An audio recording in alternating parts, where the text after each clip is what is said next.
श्री स्वामी समर्थ। उद्या आहे चैत्र महिन्यातील कामदा एकादशी।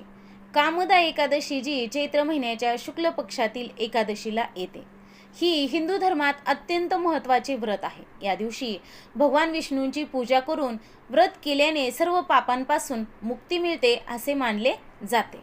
आता कामदा एकादशीची कथा वशिष्ठ ऋषींनी राजा दिलीप यांना सांगितली होती असे सांगितले जाते।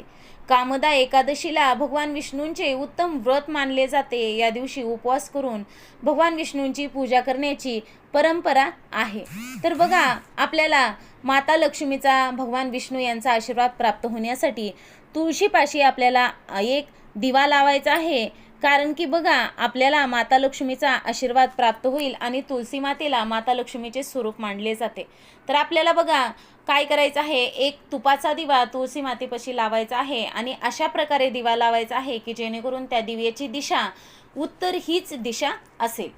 तर बघा, अशा प्रकारे उद्याच्या दिवशी आपल्याला हा जो एक आहे तर तो उपाय करायचा आहे। श्री स्वामी समर्थ। जय जय स्वामी समर्थ। धन्यवाद।